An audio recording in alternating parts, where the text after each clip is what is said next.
If you've dreamed of having a massive passive income but didn't know how to get there, listen to the Massive Passive Show. You'll hear top investors and experts share how to tap into the incredible opportunities that Houston offers real estate investors. A favorable business climate, low cost of housing, and that Texas wildcatter mentality are just some of the reasons that the top investors nationwide are flocking to Texas. The Massive Passive Show starts now. Good morning, Houston. Good morning, Good morning, Brandon. Houston. My name is Brandon. I am actually the executive director of the San Antonio branch of the Alamo RIA. I am joined.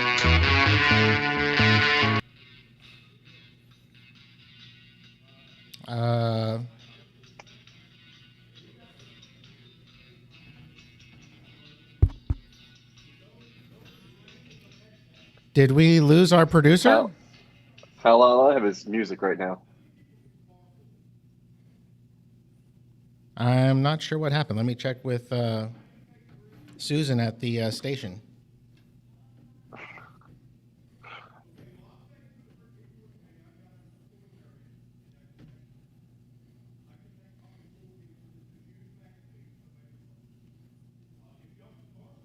This is a good song, though. I mean, yeah. If you're going to be played over, it may as well be by the Stones, right? I mean, that's what I'm saying. At least it wasn't anything like Justin Bieber. I'd be a little offended. I'd take offense to that now. Oh, all right. Well, since they've turned the volume down, let's try this again. Good morning, Houston. Welcome to the Massive Passive Deal Makers radio show by Alamo RIA. My name is Brandon. I'm actually the executive director of the Alamo RIA San Antonio, and I help out some on the back end with Alamo RIA Houston. Our guys are out in the field today. They are walking properties with new investors. They're walking properties with students and other investors. They're going to be back to the TransAct title at 1001 West Loop, South Houston, and around lunchtime to do some of the classroom sessions from their property tour inspection today. If you're looking to attend, it's going to be $59, and class is going to go until about 5 o'clock. Though knowing our leader, Ray, he's probably going to go later than that. I am joined today by the amazing Hal Gailey with Bayou City Techs, who handles all of our tech, and the man of the hour, Cal from Longhorn Investing. So today we're going to be doing an interview with Cal, and we're going to be talking about the role of hard money and how he started his investing career. Before that, though, we're going to go ahead and get to our sponsors real fast. Today's sponsors for the show: Cal Yates with Integrity Mortgage, Cookie Long with TransAct Title, and Jen Perez with the Owner Finance Company. Now, Cal, I guess before we go anywhere else, as far as you go, can you tell me a little bit about hard money, the role of hard money, and really what it is and what it means? Yeah, absolutely. Hard money is a tool.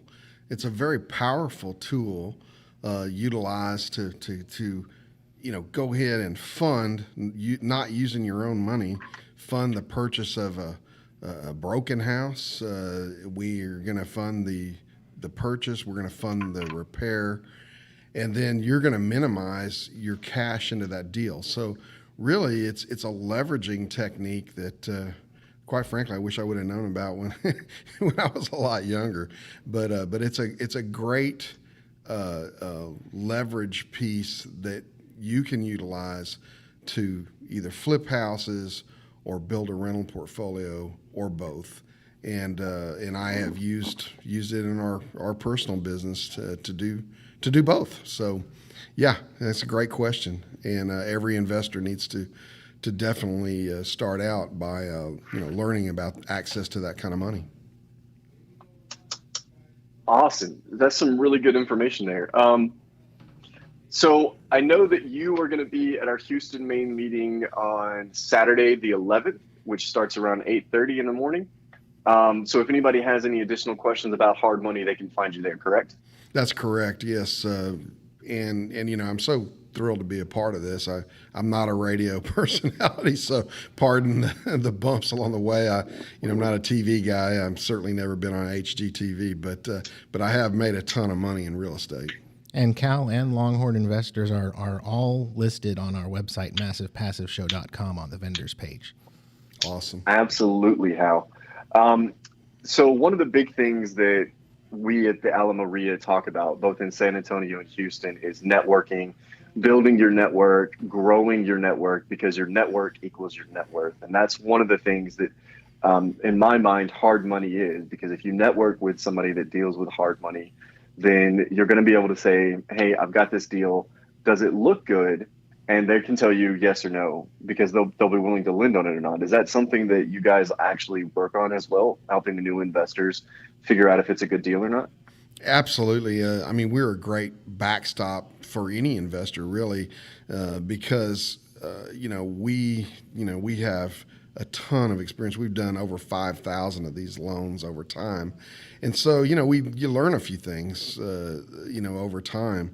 So yeah, I think it's important if you utilize Longhorn, you're gonna get that view of, okay, is this a good deal? Because quite frankly, if it's not a good deal, we're going to make that phone call to you. We're not going to write the deal if it doesn't make sense, if it's not going to make you money, if it's not going to build wealth for you. We're not going to fund it. So yeah, that's a great question. Awesome. Now, I will say before we begin that, as I mentioned, our Houston meeting is going to be on the 11th of December. It starts at 8:30. It's going to be at the TransAct title location. You can actually go to massivepassiveshow.com and you can find out more information. You can also register for it. If you do show up, please bring a toy, because we're going to be having a toy drive there. So it's going to be a holiday party and a toy drive. There's going to be awesome networking there. So we really look forward to seeing you at our next meeting. In San Antonio, that's going to be on Thursday the 9th. It starts at 6 p.m. That's when the doors open. We have free food at both events. I prefer dinner, though, I'm just going to say. At the San Antonio meeting, we're actually going to be doing a food drive for the San Antonio Food Bank. So if you guys are in San Antonio listening, please make sure you come out, donate some food, and do some awesome networking. Now, Cal, I'd really like to talk to you about how you got started investing. So first, how long have you been investing, and how did you get started? Yeah, it's a good question. We were talking earlier a little bit about that. I'm kind of a career train wreck guy. I did all the right things. I went to high school, probably graduated bottom of my class, and not the sharpest tool in the shed. Struggled, got through college, got the degree, and got a career, and did the 401k. Along about midlife, I realized that, I was never going to be able to retire.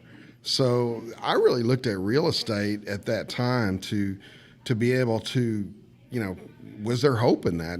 Was there something that I could do? So yeah, I started out like many people out there. I went to a RIA meeting and started to get information and started, is this real? Is this something? And I'm the most skeptical person in the world too, which is kind of an unfortunate trait, but I was like, does this really work? What's all this talk about? And so anyway, at that point in my life, I was ready to do anything to be able to get in a position to at some point retire. So, I did make some purchases and made some mistakes along the way, did some flips, made some money, but the main thing that I did over time was begin to build a rental portfolio.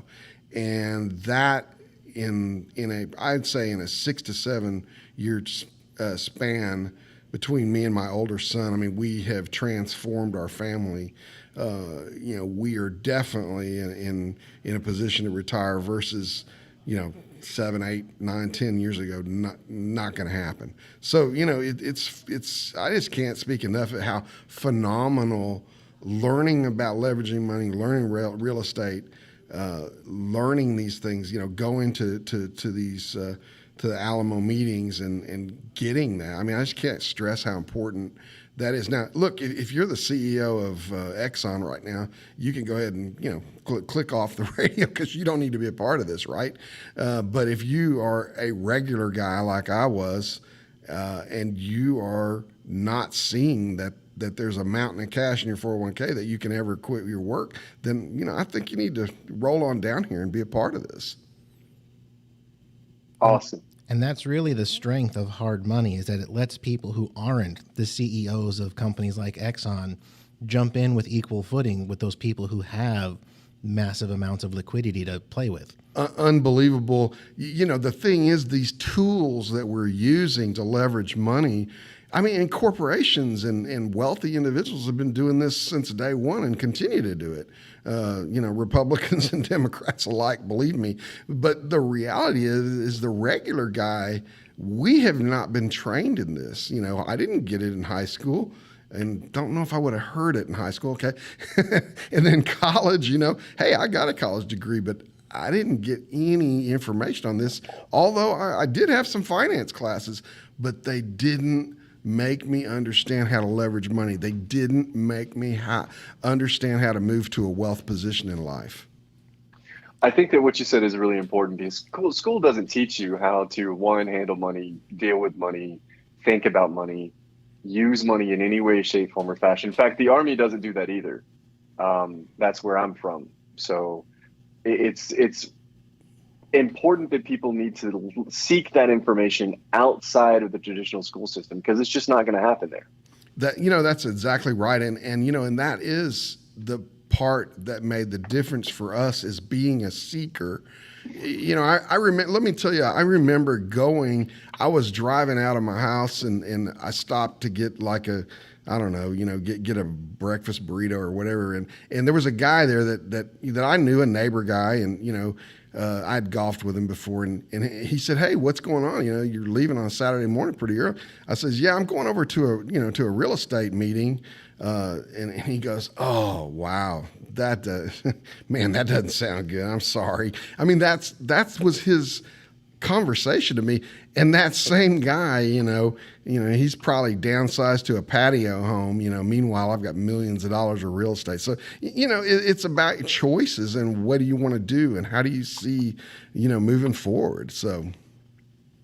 Now, this brings me to another question about you as an investor. When you first got started, what was the biggest thing that held you back? And how did you get over that hurdle? Wow. That is a wide swath right there. Everything scared me, I mean, a skeptic by nature. I think almost formal education makes you a great accounting and skeptic, in the real world. And I was a professional. But I tell you, one of the big things that scared me was I didn't really know anything about houses, construction or roofing or foundations. That part scared me because I'd never been around that. So that was a big fear of mine. So that's what helped me really when I got involved in, the RIA type setting, just realizing that, okay, there's companies that do that stuff. It's a controllable reality. And so, that's what made me, gave me comfort. And ironically enough, I mean, that's the least of a new guy's worry, really. The biggest thing I'd say is, you got to learn the power of this money expansion, the ability to leverage money. I mean, that's at the core. So, there was, I can go on and on about fears. The first house I bought, I crawled along the foundation physically, didn't know what I was looking for, but pure fear. I had a contract on it. I had no idea how I was going to come up with $80,000, but by God, I had a contract on it, and I knew that house was going to be worth $150 when I was through. I really backed into this stuff. Awesome. Okay. So that brings me to the question about your very first deal. You said you kind of backed into it. How did that happen? Well, we had always had a rent house. Okay. We had that rent house or whatever. So, we kind of had that going, but we never really had that as a, major source of income or anything like that. We just knew, okay, yeah, it's kind of cool to have a rent house. And we kind of inherited it through family. So that was that. And then, so when I got serious about this, one of the first deals was, it was in our neighborhood, and we knew this lady, and, she was going to be moving out of her house. Her house was vacant for a while. She was, moving in with a boyfriend. She had gone through some type of life change. And my wife said, "Hey, you ought to call her and see if she wants to sell her house." So I said, okay. So we called her. And she said, yeah, I am looking, I need to sell it. I haven't talked to a realtor, And I said, well, can we meet, let me meet you over there. So, I met her over there and to kind of make a long story short, I basically presented her with, yeah, you could get $140,000 for this house, but you'd have to put this and this and this, which was true. And, basically the love list of the upgrades was somewhere in the area of 40 or 50,000. And she's like, well, I don't have 40 or $50,000. And I said, well, that's fine. We'd love to make you a cash offer. So at the time I made it, and these are old numbers because obviously, and I still own that house, by the way, and I'm going to tell you what it's worth after we're through. But so she, I said, look, here's my offer. I'd give you $75,000 for it. And so she said, well, thank you. And then a week later, she called me back and says, hey, we were thinking 80. And I said, done. And I went over there, marched up her little path, and we wrote out a contract, and I bought the thing for $80,000.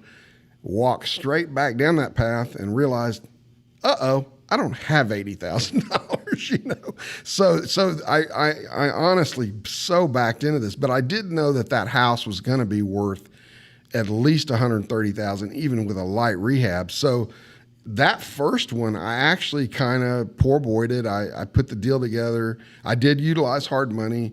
I fixed it up to a rental grade. It appraised at 150. And today I'm here to tell you, I'm still getting, I think, over $1,500 a month rent for that thing for years. It's now worth 210. So, not a bad deal. So that's, but the fear that I had and how I backed into that, I certainly don't recommend it, Okay. So you don't recommend that. So then what do you recommend?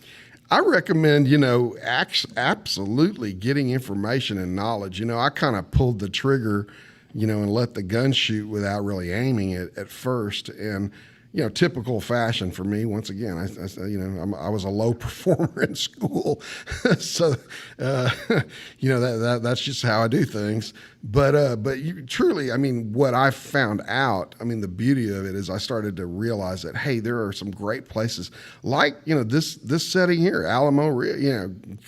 Come and be a part of it. Listen to it.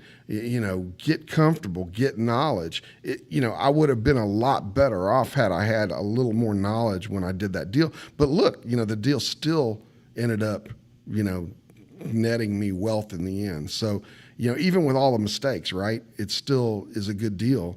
And so I just think, why go through that pain? Get involved in this RIA. Come on out. I forget the dates. When are we? The second Saturday of every month. Yeah. For the live in-person Come on meetings. out here and get educated, and then you can make better decisions than I did. But even with bad decisions, I did well. So yeah, one thing it's interesting. Cal really is sort of the poster child for Ray's calm compliance. He started out with the attitude in aces, knowing that's what he was going to do, and he got the lead. He found the money for it. And he realized the one thing that he needed to get further success was that that knowledge. And that's probably one of the strongest ways of getting into this is having the attitude, knowing that you're going to get into it and put the effort in, and then getting the knowledge you need when you've got the leads and the money knowledge to make the deals happen. Absolutely. And what a great format with Alamo is providing. Golly, this is nirvana. Had I had, a resource like this, I didn't even know these resources were available, quite frankly. So, it was just overwhelming. And then when I did get some education, I was like, okay, how fast can I get this going? How fast can I, get out of the day-to-day grind? How fast can I create, something big for my family? How fast can I educate my older son? How fast can we get where we are now, which is an amazing place? So, yeah. So you mentioned educate your oldest son. How old was he when you started educating him about it? He at the time, he was probably in his mid 30s, I think, when he really, and he was doing the same thing. He was a corporate guy, but he was making more money than me. He was a educated engineer, flew all over the world, been to every country in the world with the oil business, and he was that guy, and he was the hamster in the wheel. Yeah, and no different. I was too. I just was at a different rate of pay. But I was constantly talking to him, going, "Hey, look, have you seen this deal I did?" And he's like, "Wow, that's crazy," And he was at the time he bought a few rental houses, and he was going out and paying 20% down, and the traditional. And I was like, "Well, look at this deal," and he was like, "Wow, that leveraged money, that's crazy." And then, it was just a natural process, And since then, he's gone into the stratosphere. I mean, we've bought and sold apartment complexes. We've done all kinds of crazy stuff. So it's been amazing. And once again, it's all educational, sharing, being, getting involved. I can't stress it enough. Awesome. So that's actually a really near and dear to my heart kind of topic. I've got a 8-year-old, a 6-year-old, and a now 1-year-old. So getting them educated to make sure that they don't have to go through the path that I went to start learning about wealth, which, again, mid-30s, started to learn about wealth. And so that they're in a much better place when they're 30, they could already retire. They don't have to worry about, oh man, I got to get up and get to this job, and I got to go do this, and I got to go do that. And they can just do, you know what? Today I'm going to go help out over here at this charity that I want to help out, or whatever the case may be. Yeah, it's choices. I know a lot of people get on these things and, the rah-rah, I just bought a Ferrari, or, I'm flying it. That's not what it's about. It's about family. It's about,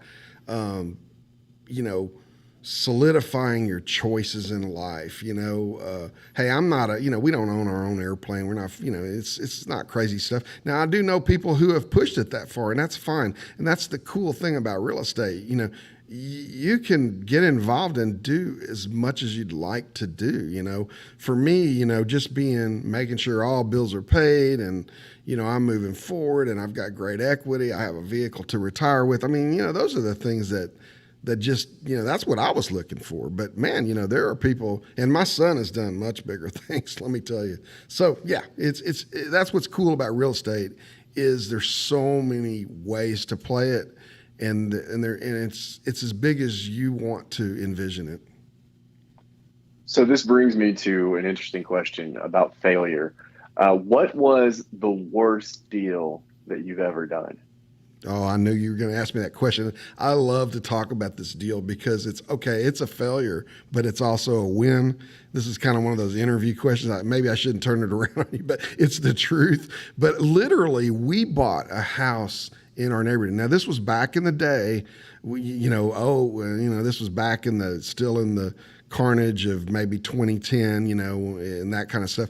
And the bank owned the property. So my wife actually, once again, my wife, and thankfully for her, because she's always got her ears to the ground on this. But, she noticed that the people had moved out on the house, and then she noticed some people kind of doing some fix-up stuff on the house. And she actually went over there and said, hey, we'd be interested in buying this house. And the guy says, well, we don't own it, but, Woodforest Bank, I'll go ahead and plug them because they've been good to me. But, Woodforest Bank owned them, owned the house. And I said, wow, well, do you have a contact? So anyway, we contacted the guy, and the guy came up with a number. And I got to tell you, I paid a lot of money for that house, more than I should have. So, mistake one as an investor, don't pay more for a house than you should, okay?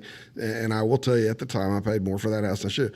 But in those days, the bank also offered me terms, i.e., they were offering to write a note for me right off the bat. So, there's price and there's terms. And so I was like, wow, they're offering terms. I don't have to, I didn't have to pay for a loan. Okay. So I walked right into the house. I think I paid, at the time it was too much because the house was worth maybe, it was worth maybe 90 as it sat. And I paid maybe 115, and it needed a lot of work. So I had to really, I struggled with that. I had to do a lot of my own work. I learned how to sheetrock, and it's really ugly. I should never sheetrock again. And I promise I won't. So the bottom line on that deal is, it wasn't the perfect deal, but over time I ended up, holding on to it. That same house today is worth $250,000. I've rented it for above 1,600 for years. And so, was it a mistake? Yeah, kind of. It was a little too high to buy, but at that time back in the day, to have a bank offering terms was, I mean, they don't do that anymore. They got to have arm's length now. So anyway, that's my worst, but yet it turned into a really good deal. Awesome. So when you talk about, money in terms, just in case anybody listening doesn't know what those mean, can you go ahead and describe that a little bit more to us? Yeah, I mean, in terms of how you're viewing, how am I going to finance this, this investment? I mean, and going, backing up to hard money. I mean, hard money, beautiful tool. It allows you to close quickly, fast. If you have a property that's priced, 60% below market, obviously that's a good deal. So, how many people want a good deal? Everybody. So, the ability to move on it fast is huge. So hard money is about time and speed and all that. And then, reversing back on that deal, because I was purchasing it direct from a bank, the idea that they would offer terms, in that reality, they were offering me a loan without the expense of a loan. So, that was a little bit different. Now, let me tell you, in today's, that's not going to happen today. So it's different. But explanations, around hard money is a tool you're going to utilize to secure, a very undervalued property quickly and, make a future profit with it. And then long-term money, and I know Integrity is one of the vendors here, there's so many ways to finance these long-term deals. I mean, don't ever be scared of holding, a property. There's lots of ways to do that, but Integrity is a great choice here, and that's if you have W-2 income and you're able to get a government-backed loan. I mean, you can have 9 rentals and your own personal house financed by the government, and let them create your wealth for you. You can do it as long as you got to have some, there's some requirements to that. But the good news is you can do it without that too. So the terms from the bank, is that basically almost like owner financing from the bank, where they're pretending to lend you the money for the house, but there's no actual mortgage? You're just paying them monthly for it. Well, it was actually, in this case, a great question. It was really a commercial note. So they took the value of the house, no down payment. I literally, this is no joke, when I went to closing, I picked up a check for $1,400, and that was because of the tax consequences. That was like a tax rebate or whatever. I started the loan, and it's a beautiful deal, right? And it's a deal you're not going to see anymore because the banks can't negotiate. They just wanted to unload it. They wanted out of their portfolio. It was the end of the year. It wasn't right for them. They needed to get it out. This guy wants it. Great. He's going to pay our price. Done. So yeah, and it was at a commercial rate. I think the rate I was paying was maybe 7 or 7.5%. It was, it wasn't a discount rate at all, but at the same time, it made sense. It cash flowed. It was a great asset for our family at the time, So one of the things that you've mentioned that I want to kind of pick at a little bit is you said you can't do that now, but you could then. So what does your real estate investing business look like today versus when you first started? Well, I told you earlier about the house. I crawled around on the baseline of the house, not knowing what I'm looking for, but fear, in total fear, and then since then I've bought 2 houses without ever walking in them. So I went from total fear to total abandonment, so I guess that says something. But yeah, we, collectively, my family, between my older son and myself, we own, 100 doors at this point. So yeah, it has changed. I think we've spent the last couple of years, doing refinance cash outs, shoring up the assets. We've done a lot of different activities, just because you're in the real estate business doesn't mean you're always just going crazy and buying house after house after house. You've got to manage your business holistically and from your perspective. I mean, the cool thing is my wife and I, we are the CEO. We are the end game in our real estate business. That's awesome to know. Guys, he mentioned some of our other vendors. If you're ever interested in looking at those vendors, how can you tell them where to go? Yeah, if you want to check out any of our vendors, you can go to massivepassiveshow.com. The Houston vendor list is getting nice and full, and San Antonio is also growing. That's also where you can find our events. Today's bus tour is already going, but you can still get into it with a discounted rate if you contact us through the website for that. But yeah, otherwise, vendors especially, and also the information for the show that we're doing right now. It's all up there. That's right. You can also, I believe, listen to the radio show even if you miss it. Is that correct? Yes, so there's going to be a link to the direct podcast from the radio station and links to both the Facebook groups for Massive Passive and the YouTube channel for Massive Passive. And I do know that all of our events are hosted there. So the main meeting in Houston is hosted there. I don't believe the San Antonio meeting is hosted there. But for the Houston audience, if you want to go, you can always pre-register there. We very much appreciate it. Cal, I know that we talked a little bit about hard money earlier, and we sprinkled throughout a little bit about hard money. I know that you work for a really awesome hard money lender right now, and the name of the money lender is Longhorn Investments, right? That's correct. Can you tell me a little bit about why they are such a great tool and asset to have in your corner?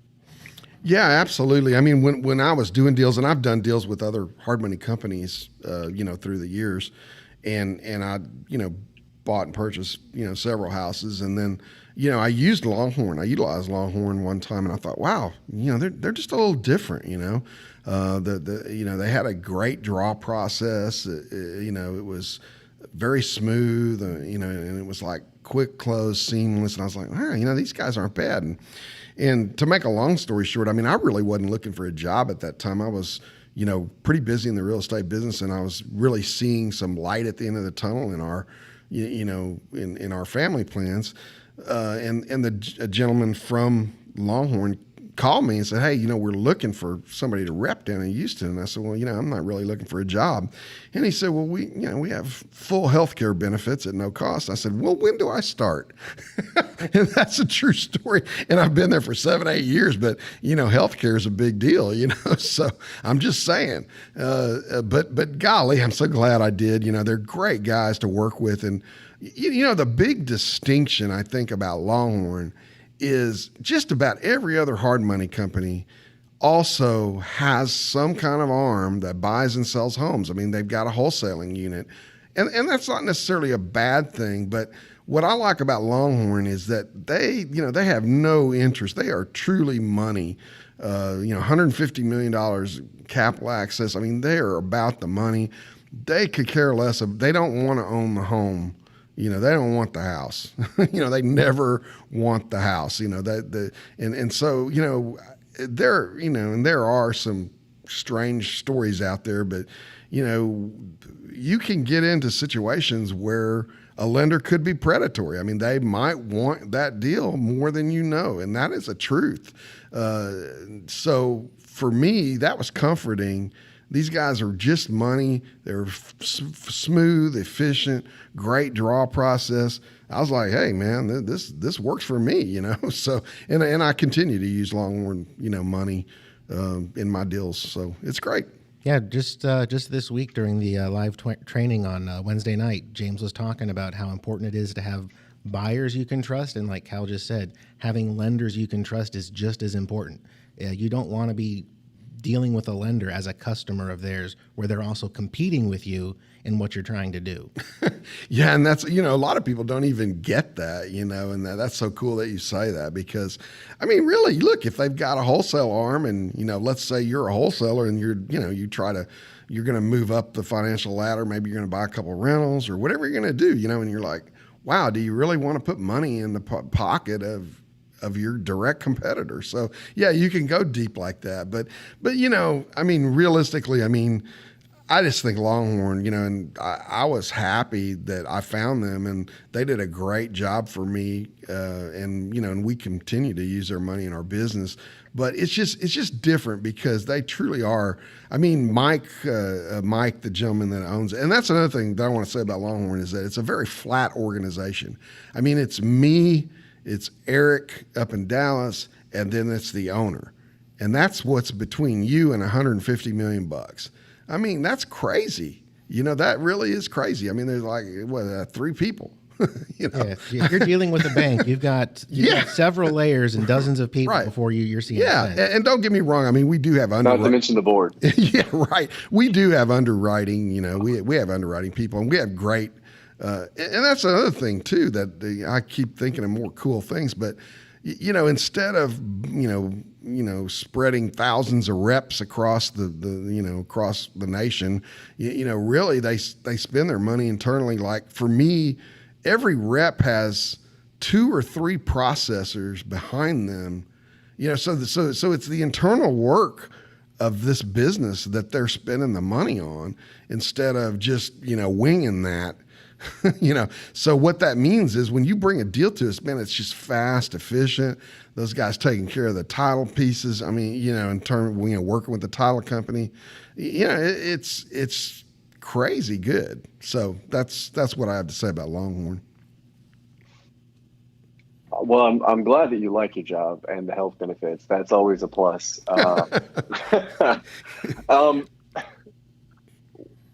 You kind of touched on this a little bit, but I really wanted to make it clear for all the listeners out there in case anybody's new or thinking about investing. What would you say is the number one thing that contributed to your success? Wow. It's tough to put one thing on there, but I was a guy that I didn't have any other plan. There was nothing else was going to save me. So, I was excited when I realized, wow, real estate, this is the real deal. And I still find it interesting, when you look at the wealth of, people in general. I mean, 80% of millionaires are millionaires due to real estate. Well, so, if you're throwing a dart at the board, I mean, let's see, do you want to be a startup company? What do you want to be? Or do you want to be in real estate where 80% of the millionaires are made? It's like, I think you should throw the dart at the 80%, right? So, I think that's important, for people to know, because if you're going to spend your time and your effort and your energy, you may as well do it on something that's going to be fruitful. So I don't know, man, that's a hard question. I think that people need to get involved in these groups. You need to, I mean, that's the thing I didn't do. I didn't know. I mean, I was listening to you guys and, oh yeah, we got this we got this web page and all. And I'm like, wow, if I would have had the stuff that Alamo is presenting when I started, what an easier road I would have had. My goodness. So I guess that's my comment is, man, get involved in this, come and take a look. Even if you didn't do anything, just the financial efficacy that you would end up with after being involved with this it's worth the price. So I can't stress it enough. I know we got a meeting coming up. You guys are doing bus tours. I mean, it's just awesome. And just to let everybody know, there's a price of admission to joining the Alamo RIAs. But these meetings we have on the second Saturday of every month and the second Thursday in San Antonio, those are free to attend. There's no cost of entry there. Well, I'll correct you a little bit there, Hal. It is a membership organization, so there is a yearly fee that you pay to become a member of the RIAs. Yeah. You can attend the first meeting for free if you're a guest. And you can show up and you can check us out. You can network. You can talk with people and see if it's a really good fit for you. I myself, 2 years ago, was somebody that was seeking answers, and I showed up at the door and I got in for free and I met them and I decided that I wanted to be a part of the organization. So I became a member, and through that membership, it led me to actually becoming the executive director for the RIA and wanting to grow the RIA to the point where we can get more people to know about this, because this is life-changing stuff. I mean, there was no way I was going to be able to retire ever. So my family never taught me anything about money. My dad was a truck driver, and that's what he knows. So he can't teach me things that he doesn't know. Yeah, it's absolutely, incredible, this knowledge base, and when you get involved in this, I mean, it's just amazing that we don't teach this stuff in schools, and it's kind of crazy. My family, we were perfect at teaching you how to stay poor. You were going to be a good guy. You're going to get educated. You're going to get a good job, and you're going to make good pay. But the reality of ever really being able to have enough, income, passive income, equity to just not work, I mean, that was never going to happen. And it's kind of crazy. So you've almost got to take the chance of, involving yourself with, with Alamo, or, come on in and be involved in this, because you don't know what you don't know. So anyway. And that's exactly right. So this brings me to a really interesting question that I like to ask people when I get the chance. What is the advice that you would give yourself if you could go back and talk to yourself before you started investing? I definitely would have started learning about the financing part of, I mean, I ran into this and, without knowing any of that, I needed to learn how to leverage money first. I needed to, get pre-approved with a hard money vendor first. I needed to do a lot of those things. And thankfully that's free to do. You can go on our website, www.longhorninvestments.com. It takes you about 8 minutes to go through the application, and you get a pre-approval letter, and all that's free. That's what's so amazing, and that letter's saying, hey, you can come in and close on a property in, 5 to 7 business days. I mean, if I would have known about those tools, how better would I have been? I'm sure. So, yeah, good question. Exactly. Which brings me to the point, you just mentioned your website. And is that how a new investor or a wholesaler, somebody that's just getting started, is that how they can start working with you guys? Absolutely. I mean, I'm an open book, and, I don't even mind, putting my phone number. I'm at 281-923-9141. I generally answer my phone, text, etc. And then, you can go to the website, www.longhorninvestments.com. And there's great knowledge there. And then also, you get pre-qualified. It's free to do. You're going to get a proof of funds letter. And that enables you to make offers on houses. You can hook up with great wholesalers and, build your world, So, I mean, there's just so many tools now compared to when I started. These tools just weren't as relevant, weren't as open, or I don't know if maybe I was just dumber than most, but anyway, yeah, thank you for doing this, guys. It's, going to these RIA meetings will inform you. It will make you more financially astute, and it will make you learn the tools to get into this investment world. Now, I know that he mentioned his website. You can also find them and get to them directly from themassivepassiveshow.com. We have the vendor page up for you guys, so you can just go there and also click on the link, and it'll take you to their webpage so that you can start working with them. Can you tell me a little bit more about, we asked you about the worst deal, so now I've got to go the opposite direction. What's the best deal that you've ever done? Uh-oh. Okay. Well, we got quite a few. I would say, it's kind of a tie. I mean, I've got a single family story. I got a multifamily story.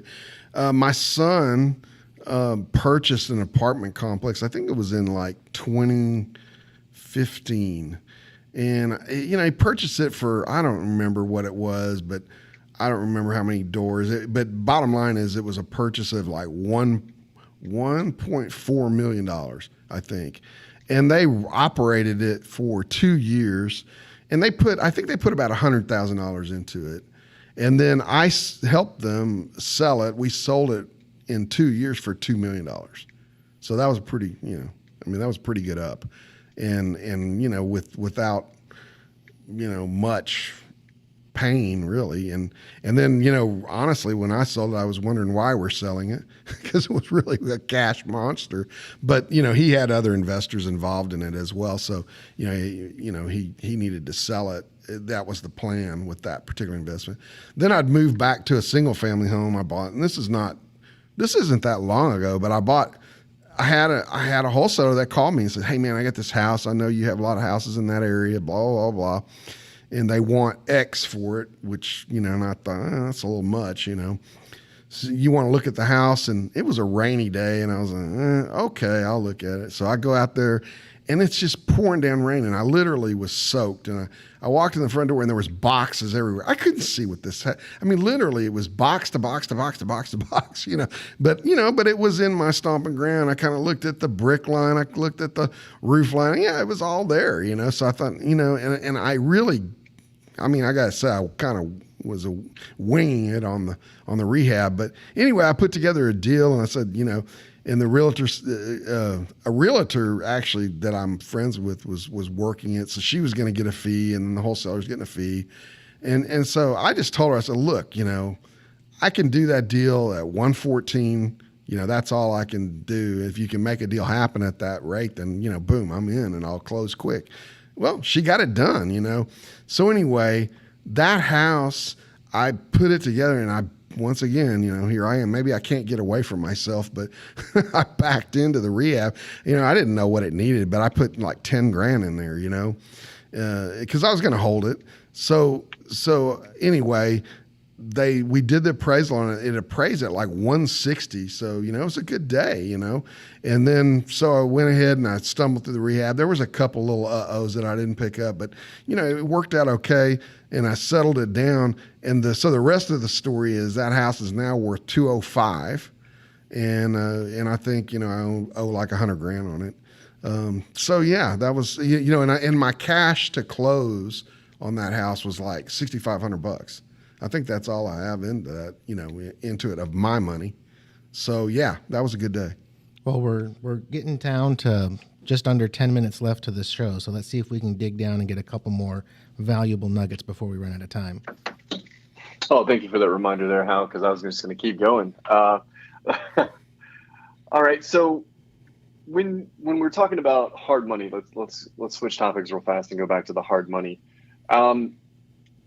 Let's say somebody's in Houston and they're working with your company and they want to buy a property that is in a different city or in a different state. Can you guys still help them with that? Yeah, we can. We're kind of relationship oriented. If one of my investors in Houston, had something in Dallas, probably I would be able to walk them through, or either I would introduce them to the rep in Dallas, depending on that scenario.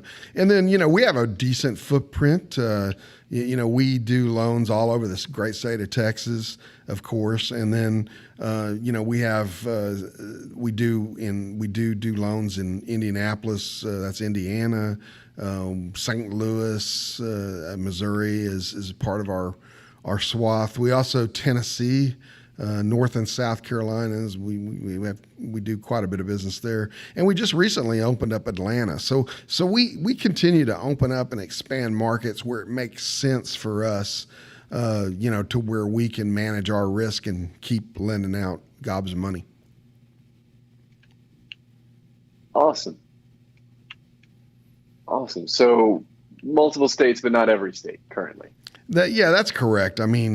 There are some states where it's, particularly difficult. The risk is higher for a lender. So, we try to manage our own company and, our own risk process as well. Is it primarily market conditions you guys are looking for, or are there regulatory hurdles you have to deal with as well? It's a little more on, some regulatory things, and, in some areas, even if you're doing hard money, you might have to be a licensed agent. We don't want to be involved in that. We are not a lender. In other words, if you're going to live in the home, we're not going to lend on that. This is all private money, and, we're not governed by, a lot of the mortgage rules, and we don't, and we don't want to. I mean, that's not what we're about. We're about, 95% of our business is single family homes, and they are broken homes. We're going to give you the money to buy it. We're going to give you the money to repair it. You're going to do that, and you're going to sell it quickly, and you're going to make a profit. And we profit by creating the loan. And so, yeah, I mean, and then another thing is being able to, if you fail, if there's a problem, and if we would have to take back a home, we don't want, a lot of process, it needs to be an easy process for us, because otherwise that's a huge expense. So usually the states where we are, it's fairly easy to take back home. Now, having said that, man, we take back less than 2%, and on a $150 million book, that's a really good number. We don't want the house back, and we work, we work diligently. We don't want the house. Longhorn is not in the business to own a house. We don't want the house, believe me. So. Awesome. Okay, Hal, how much time do we have left? We're under 5 minutes. We're going to cut it close. All right. So, real quick recap for everybody. We've been having an interview with Cal from Longhorn Investing, and I've been joined by the amazing and intrepid Hal Gailey from Bayou City Techs, who handles all the back end stuff. My name again is Brandon Harrison. I work as the executive director for the Alamo RIA, and we have locations in both San Antonio and Houston. Real big important note is that in San Antonio, we have a meeting this Thursday on the 9th. It starts at 6 p.m. And we are going to be doing a holiday party and a toy drive. So there's going to be lots of amazing networking, some free food, and we're going to be gathering up a bunch of food to give to the San Antonio Food Bank. For Houston's main meeting, it's actually going to be on the 11th, and it's at 8:30 in the morning. I know that there's some free food there. Again, really, really great networking, and it's going to be a toy drive right there. So if you come, please bring a toy. So the music's telling us it's about time to sign out. Thanks, Houston. We had a good time today, and we'll see you again next Saturday. Thank you.